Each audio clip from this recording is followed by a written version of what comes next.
स्मिता पाटील हिच्यामुळे मी सिनेमामध्ये आलो, नाहीतर मी नाटकामध्येच काम करत होतो. मला करायचं नव्हतं सिनेमात काम. स्मिताचं म्हणणं की नाना तुला एका वेळी इतकी करोडो लोक पाहतील, मला असं वाटतं की तू याच्यात यावं. म्हटलं मला नाही आवडत ते. मला ते माध्यमच म्हटलं मला कळत नाही आणि मला आवडतही नाही. मला समोर लोक असली की मला जास्त बरं वाटतं त्यांच्याबरोबर काम, नाटकामध्ये काम करत असताना. म्हणजे आता आपली ही मुलाखत आहे म्हणून इथले लाईट आहेत, पण एरवी नाटक करत असताना इथे अंधार असतो आणि त्या अंधारामध्ये आम्ही आमची सुख शोधतो कलावंत. कारण सतत हे इथे जे कॅमेरे चालू आहेत ना, तू मुलाखत एरवी कॅमेऱ्यासमोर घेतोस त्यावेळी ते 2 किंवा 3 कॅमेरे असतील. इथे आता किती आहेत ते मोजता येत नाही आहेत. प्रत्येक व्यक्ती, प्रत्येकाची नजर हा एक कॅमेरा असतो. त्यांच्या त्यांच्या दृष्टिकोनातून हे पाहत असतात, ऐकत असतात, त्याचे अन्वयार्थ ते तसे लावत असतात. तर मला असं वाटतं कॅमेराला भावना नसतात आणि इथे असलेल्या प्रत्येकाला कॅमेरा टाळी वाजवत नाही, कॅमेरा हुरिओ करत नाही, कॅमेरा टोमॅटो फेकत नाही. त्यामुळे मला असं वाटतं की ज्यावेळी अशी मंडळी समोर असतात त्यावेळी निदान आपल्याला आतमध्ये काय वाटतं हे सहजपणे सांगून टाकावं. त्याच्यात लपवण्यासारखं काही नाही आहे. काही गोष्टी असतात मूठभर ज्या तुम्ही तुमच्यापाशीच ठेवायच्या असतात शेवटपर्यंत. जगण्यासाठी ते गरजेचं असतं. नाना जगण्याविषयी बोलताय म्हणून विचारतो, जगण्यातली आग किंवा भुकेच्या वेदनेनी तुम्हाला थिएटरकडे आणलं असं तुम्ही एकदा म्हणाला होता. नाही, काय होतं की प्रत्येकाला साधारणपणे काय होतं की दैन्य सांगितल्यानंतर सहानुभूती मिळवणं मला काही पटत नाही. दैन्य हा आमच्या प्रत्येकाच्या वाट्याला इतकं आलेलं आहे, कदाचित त्यापोटीच नाम फाउंडेशन सुरू झालं. पण दैन्य म्हणजे सर ते शेवटी काय, प्रत्येक गोष्ट प्रत्येक ठिकाणी ती पायरी म्हणून जर आपण ते वापरलं, ते दुःख जर तुम्हाला पुढे वापरता येत असेल पॉझिटिव्ह पद्धतीनं, सकारात्मक पद्धतीनं आपल्याला त्या दुःखाला असं बदलता येत असेल. मी रस्त्यावर झोपलो, मी 13व्या वर्षी नोकरीला लागलो, 16 किलोमीटर चालून जायचं, चालून यायचं, एक वेळचं जेवण मिळायचं. पण ह्या मला असं वाटतं गोष्टींनी जे शिकवलं ते मला एरवी कुठे शिकायला नसतं मिळालं. कारण त्याचे जे पडसाद आहेत तेच कदाचित माझ्या परफॉर्मन्समध्ये येत असतील, अभिनयात येत असतील. कारण जो सीन सनी देवल ज्या पद्धतीनं करेल तसं मी करणार नाही. कारण त्याला बिचारायला भूक माहितीच नाही, कारण त्याच्या वाट्याला आली नाही सुदैवानं. माझ्या वाट्याला आली. त्यामुळे हा एक प्रसंग मी करत असताना वेगळा करेन, तो वेगळा करेल, अमिताभ वेगळा करेल. त्यामुळे प्रत्येकाची एक पद्धत असते की त्याच्या अनुभवात तुम्ही जगलात काय त्याच्यावर हे फार महत्वाचं आहे. पण नाना तुमचं कन्व्हिक्शन किंवा तुमच्या स्वतःची मतही तुम्ही कायम ठाम ठेवलीत. उदाहरणार्थ रवी चोप्राने तुम्हाला एक पहिली फिल्म केली, ती तुम्हाला बलात्कारी माणसाचा रोल आहे म्हणून तुम्ही नाकारली होती. नाही, मुळामध्ये मला बलात्कार हा मला परफॉर्मन्स करता येणार नाही. त्याचं कारण तुला सांगतो की त्या मानसिकतेमध्ये मला जाण्याची इच्छा नाही. मग तुम्ही नाकारली फिल्म. मला नको आहे म्हटलं. स्मिता घेऊन गेली होती आज की आवाजमध्ये. अरे बापरे. म्हणजे मिस्टर इंडियामध्ये मला त्याचा डिरेक्टर आपला काय शेखर कपूर त्यांनी त्यातल्या 4 ते कोणतरी होते हेंचमन त्या ह्याचे. अरे म्हटलं, म्हणजे घाणेरडा शब्द उच्चारून मी त्याला म्हटलं होतं, आला होता तोंडात, सॉरी हा. तर की म्हटलं अरे मी ऍक्टर आहे बाळा, हे असलं करण्यासाठी मी नाही आलो सिनेमामध्ये. मला काहीतरी माझी घुसमट आहे, माझं सफोकेशन आहे, माझ्या आतमध्ये खूप काहीतरी दडलंय, ते मला काढायचंय. या चित्रपटाद्वारे किंवा ह्या रोलद्वारे मी नाही ते करू शकणार. आणि म्हटलं तुला जर नाही कोणाला समजून घेता येत तर नको करू असं. आणि मी तिथून निघून गेलो. स्मिता वर येत होती, हे नाना झालं का रे. म्हटलं का मी नाही. म्हटलं त्या माणसाला काही कळतंय का, म्हटलं त्यांनी कुठला रोल ऑफर केलाय. त्यावेळी त्यांचं 2 मिनिटं थांब. मग त्याच्याशी बोलली. मग तो दुसरा जो त्याचा ह्याचा रोल होता तो त्याने ऑफर केला. ते म्हटलं हा रोल मी लिहीन, हा लिहिलेला चुकीचा आहे. बरं शब्द कुमार म्हणजे इन्साफ का तराजू हा चित्रपट त्यावेळी आला होता आणि शब्द कुमार यांनी इतकं ते फेमस झाले होते, डायलॉग तर फारच सुंदर लिहायचे. तरी मी त्यांना म्हटलं की नाही हे चुकीचं लिहिलंय तुम्ही, हे वेगळं आहे. इथलं एक पुस्तक होतं आर्मीच्या ह्याच्यावर, जनरल परांजपेंची त्याच्यावर प्रस्तावना होती. त्याच्यामध्ये त्यांनी लिहिलं होतं की कधीही माणूस मारण्याची गरज नाही, शत्रूला मारण्याची कधीच गरज नाही आहे. मारण्याची त्याची इच्छा आहे ती मारा, म्हणजे तो मेलेला असतो. हे किती म्हणजे त्याला नामर्द करून टाका, म्हणजे शस्त्राला हात घालायची त्याची इच्छाच राहणार नाही. ही जी होती ती मी जशीच्या तशी त्याच्यामध्ये म्हणजे कमाल आहे. म्हणजे सज्जन लोक आरामात फिरतायत रात्री आणि गुंड लपले आहेत, याला काय अर्थ आहे. पण मग नाना माफीचा साक्षीदार मध्ये दत्ताजींनी तुम्हाला जक्कल करायला लावला, हो, तेव्हा काय म्हणत नको वाटलं मला. आता असं वाटतं मी तो रोल करायला नको होता. मला असल्या भूमिका खरंच मला त्या मानसिकतेमध्ये नाही जायला आवडत. नाही म्हटलं तरी कुठेतरी तुम्ही तितका वेळ, तो 20 दिवस 40 दिवस 60 दिवस तुम्ही त्याच्यामध्ये आणि त्याच्या तयारीसाठी अलीकडे. म्हणजे हा किस्सा मी सांगू नये खरं तर, पण आमचे प्रोड्युसर होते रणदिवे आणि त्याच्यामध्ये एक खून तो कसा सरेल असा विचार करत असताना कावेरी लॉजवर आम्ही 2 जण होतो. मी सिगरेट ओढायचो त्यावेळी आणि मी तिथे ते असे पडले होते, ते दुसऱ्या कॉटवर मी पलीकडे होतो आणि मी सिगरेट ओढत होतो. आणि मग मी तिथे येऊन त्यांच्या बाजूला बसलो, ते असे झोपलेले आहेत आणि मग मी सिगरेट त्यांच्या हळूच अशी हाताला लावली आणि तसे वर यायला लागले. मी सिगरेट टाकले आणि त्यांना दाबून धरलं आणि ते ओरडायला लागले. म्हटलं मिळाला सीन. ते म्हणले आलो हा. आणि नंतर मी किती वेळ बघितलं ते बाहेर गेले. नंतर त्याच्यानंतर त्यांचा पत्ता नाही. दत्ताजी पुन्हा गेस्ट हाऊसवर होते. मी तिथे गेलो तर तिथेही बसलेले. अहो ते म्हणले काय केलं तुम्ही? ते म्हणले घाबरलेले आले तिथं प्रोड्युसर. अहो म्हटलं नाही दत्ताजी तो सीन मिळत नव्हता ना, तो मिळाला, आम्ही येत होतो. त्याच्यानंतर ते रणदिवे कधीही माझ्या लॉजला थांबले नाही, ते दुसरीकडे. पण गंमत काय होते, तुमच्या नकळत तुम्ही त्याच्यामध्ये इतके असता. मी खून कसा करायचा याचा सारखा विचार करत होतो. ही मानसिकता घाण आहे, वाईट आहे, आणि त्याच्यामध्ये जायला मला आवडत नाही, आवडणार. पण नाना, जे स्कूलमधनं तुम्ही बाहेर पडल्यानंतर म्हणजे मुळात तुमच्या वडिलांना नाटकांची आणि या सगळ्या गोष्टींची खूप आवड होती. मला तमाशाला घेऊन जायचे माझे वडील. म्हणजे आता मगाशी मी खाली मागे वाकलो जाऊन, ते अवसरीकर वसंतराव आलेत. वसंतराव कुठे आहेत? हे बघा उभे राहा. हे गाढवाचं लग्नमध्ये हे, आणि आमचे गाढवाचं लग्न मधले इंदुरीकर, दादू इंदुरीकर, आणि हे जे काम करायचे, तुम्हाला खरंच सांगतो की आम्ही ह्यांच्याकडनं शिकलो. आमचे खरे गुरु सगळी ही म्हणजे फार मोठे कलाकार, फारच मोठे कलाकार. वसंतराव अवसरीकर. Yes. काय काम करायचे. शरीर म्हणजे असं इतकं लवचिक शरीर पाहिलेलं नाही मी. पण गंमत काय आहे की शिक्षणाचा अभाव, स्वतःला प्रोजेक्ट करण्याची पद्धत नाही, त्यामुळे यांच्यापेक्षा आम्हाला नाव मिळतं. खरे आमच्यापेक्षा कितीतरी पटीने ही मंडळी मोठी आहे. तुमचे वडील मला घेऊन जायचे तिथे हनुमान थिएटरला.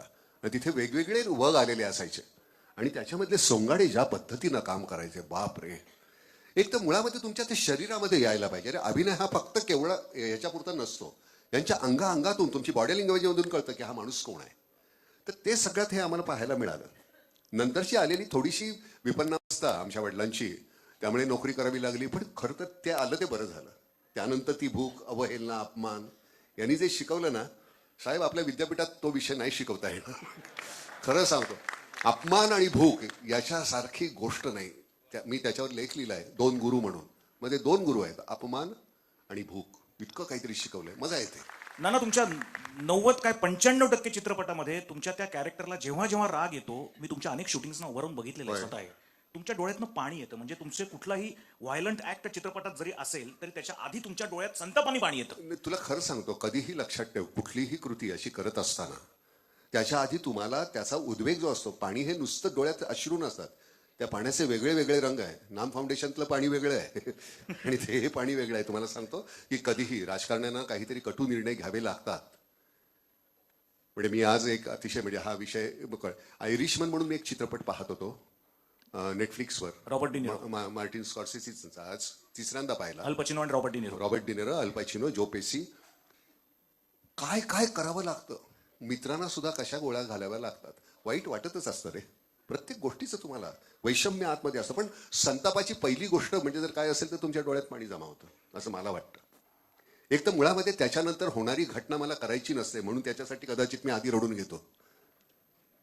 त्या संतापाच्या पोटी मी तुझा जर खून करणार असेल तर तो मला ते वाईट वाटतं की हे होणार आहे, म्हणून मी आधी रडून घेतो. अरे कित्येक वेळ असं झालेलं आहे, एखाद्या क्षणी कुठेतरी एकटाच बसलेला असताना डोळ्यात पाणी येतं, आणि काय रे का रडतो काय? तो म्हटलं नाही रे, त्यावेळेचं राहून गेलं होतं, आता वेळ होता, रडून घेतलं. असं होतं आपलं, सगळ्यांचं होतं, नकळत होतं. आणि ती माणूस असण्याची खूण आहे रे. आता फक्त आठवणींवर जगायचं. पण नाना एक सांगा, नच्या बाजूचा काना डोक्यावर घेतला, नेनेंबरोबर गेली ती. नाना, एन चंद्रांची ही फिल्म होती. एन चंद्रांची ही फिल्म होती वजूद. त्यात तुम्ही इतक्या कॅरेक्टर, 7-8, 10 प्रकारचे गेटअप, परत त्याच कॅरेक्टरची सायकोलॉजी, आणि मग माधुरी दीक्षित आणि ती कोणी दाक्षिणात्य एक नटी होती तुमच्या बरोबर, ती रम्या. मला सांगा, त्या कॅरेक्टर आपल्याकडे आधी संजीव कुमारने असं नया दिन नई रात मध्ये केलेलं होतं, किंवा इतरही काही नटांनी केलं होतं, पण हा प्रकार काहीतरी अचाटच होता. मला ह्या चित्रपटाचं दुर्दैव असं की हा चित्रपट फारसा चालला नाही. मला असं वाटतं की माझ्या कारकिर्दीतला हा सगळ्यात सुंदर चित्रपट आहे. अतिशय छान, खूप काहीतरी करायला मिळालं. अनिल कपूर त्याच्यामध्ये दुसऱ्या रोलमध्ये होता. नंतर त्यांनी ते बघितलं की माझ्या रोलला इतक्या डायमेन्शन्स होत्या, तो बॅकआउट झाला, आणि मग तिसऱ्याने केला तो रोल.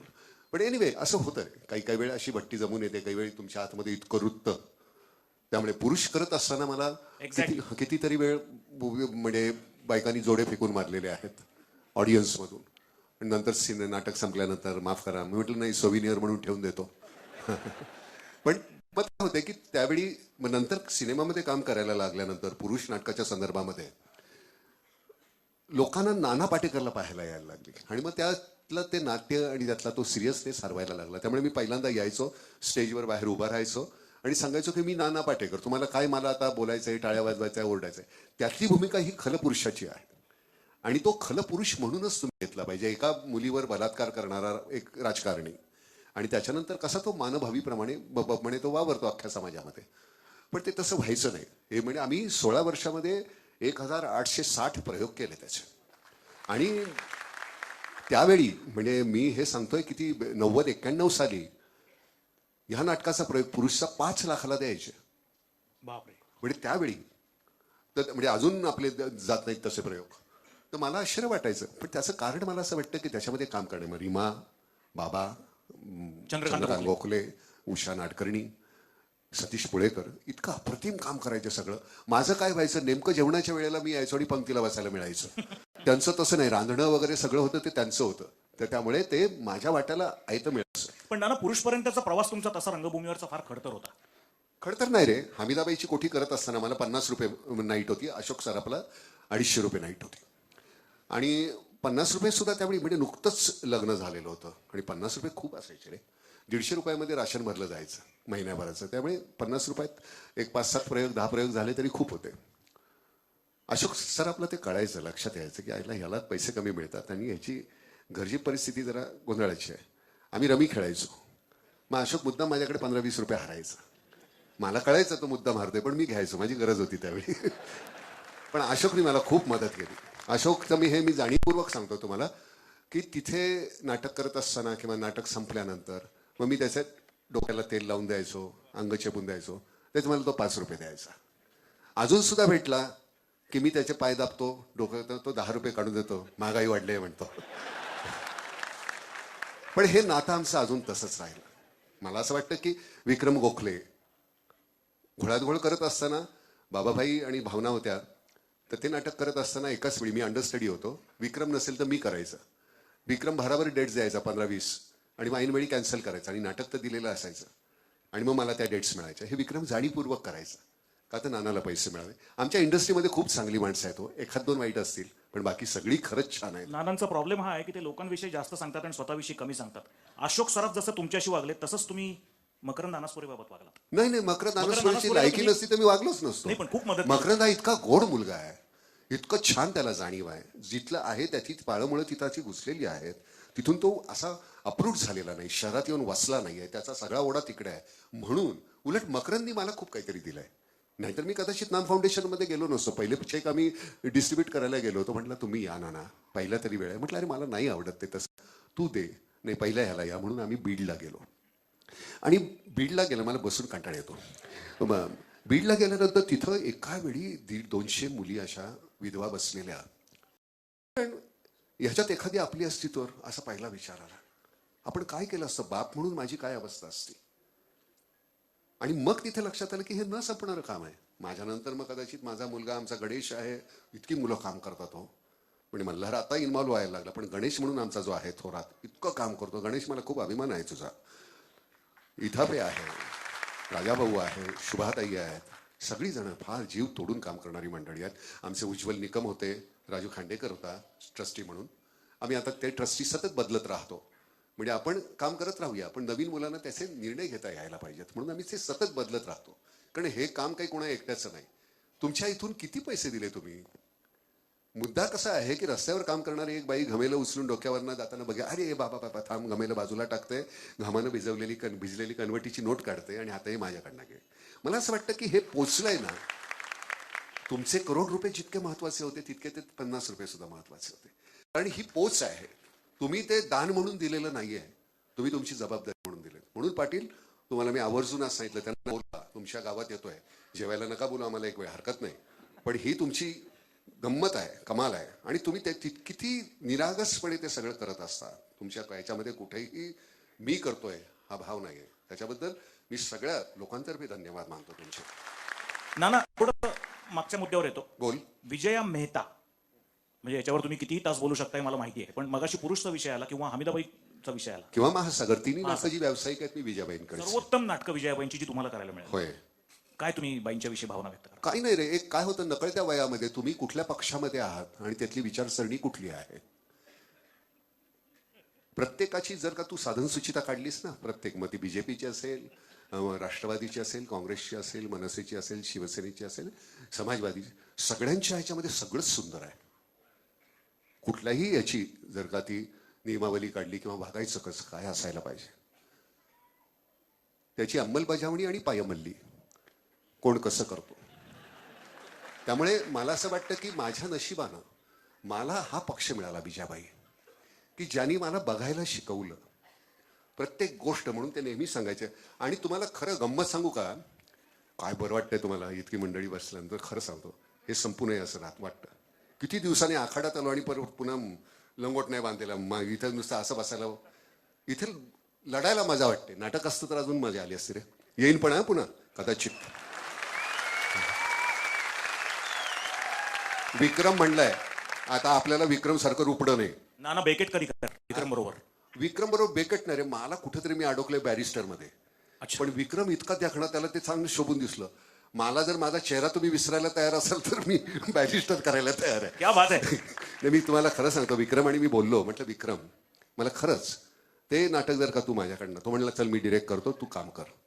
तर मला बॅरिस्टरचे गेला बाजार 25 प्रयोग करेन मी, पण बॅरिस्टर जगायची इच्छा आहे. क्या बात आहे, क्या बात आहे. आम्हाला आवडेल बघायला, खूपच आवडेल. म्हणजे तेच होतं ना. आता मगाशी कैसे बताओ मैं तुम्हें मेरे लिए तुम कौन हो, हे किती 25-30 वर्ष झाली. कैसे बताओ मैं तुम्हें, तुम धड़कनों का गीत हो, जीवन का तुम संगीत हो, तुम जिंदगी, तुम बंदगी, तुम रोशनी, ताजगी, हर खुशी, प्यार हो, पीत हो, मनवीत हो. जात नहीं आंखों में तुम, यादों में तुम, नींदों में तुम, ख्वाबों में तुम हो मेरी हर बात में, तुम हो मेरे दिन रात में. त्याचं लिहिलेलंच इतकं छान आहे. त्यामुळे त्याचे आघात, त्याचे आरोह अवरोह इतके छान आहे. त्यामुळे तुम्हाला ते इतक्या वर्षानं सुद्धा नुसतं आठवायचं नसतं. तो रिदम आला ना, दन दन दन बरोबर येतं. आपल्या सगळ्या प्रार्थना तशाच आहेत रे. ओम भूर्भुवः स्वः, तसं बिस्मिल्लाहिर रहमानिर रहीम, सगळं तेच आहे. दुर्दैवानं तुम्हाला खरं सांगतो, आज मी इथे आलो, येताना मी सांगितलं शाडबळेला, धनंजयला बोललो, म्हटलं इथल्या पिंपरीच्या इथे पूर्वी श्रीराम लिमये म्हणून म्युन्सिपल कमिशनर होते. आणि लिमये असोसिएट्स म्हणून त्यांच्या मुलाची एक ऑर्गनायझेशन होती, कन्स्ट्रक्शन कंपनी. इथे फकीरभाई पानसरे होते. त्यांची बिल्डिंग आम्ही बांधली आणि मी मुकादम होतो तिथं. आणि मी आठवड्याचा पगार वाटायचो सगळ्यांचा. आणि मी तर मला हे सांगितलं, फकीरबाई आहेत का? तर म्हटलं त्यांचा मुलगा. म्हटलं कोण? आझम. म्हटलं आझम फकीरबाईंचा मुलगा? मला खरंच माहिती नाही. पण मी हे खूप वर्षापूर्वी, माझा इथं पिंड होता बरं का, तो मी उचललेला आहे, खाल्लेला आहे. त्यामुळे माझा इथे ऋणानुबंध आहे या पिंपरी चिंचवडशी. तर गंमत ती आहे की तुझ्या नशिबात काय येतं. माझ्या नशिबानं विजयाबाई मिळाल्या, त्यांनी ती दृष्टी दिली. आता महासागर नाटकामध्ये मी नव्हतोच, काशीनाथ घाणेकर होते आणि माझ्या ठिकाणी निळूभाऊ होते आणि विक्रमच्या ठिकाणी काशीनाथ घाणेकर होते. मग त्यांनी एज ग्रुप बदलला, मग मला ते मिळालं. सगळ्यांचा प्रॉब्लेम असा होता की नाही, अरे ह्याचा चेहरा गुंडाचा आहे, पोलिसाला गुंड वाटतो आणि गुंडाला पोलीस वाटतो, त्यामुळे ह्याला घ्यायचं कसं, हार्श आहे त्याचा चेहरा. म्हटलं बाई मग मी ऍक्टर आहे, याच्यावर विश्वास आहे ना, मला द्या ना, थोडा वेळ द्या. अमोल पालेकरनी सुद्धा थोडासा रुमानी हो जायमध्ये काम करायला घेताना, अरे नाण्या नाही रे, खरं सांगायचं तर तुला मला ते असं करून त्यांनी. तर मी म्हटलं अरे ना तुम्ही विषय काढलाय तर आधी आपण त्यातला एक क्लिप बघूयात ना, आणि मग अमोल विषय बोला. अमोल मला नशीब म्हणजे मी त्याला मी म्हटलं मी परिंदा नंतरच, अरे नाही रे नाना तू ते इथे दिसणार नाहीस तू, कारण अरे म्हटलं अमोल मला तू थोडे दिवस दे ना, मला पैसे नकोत काही नको, मी रिहर्सल करायला तयार आहे. आणि शेवटी त्यांनी मला तो रोल दिला. मला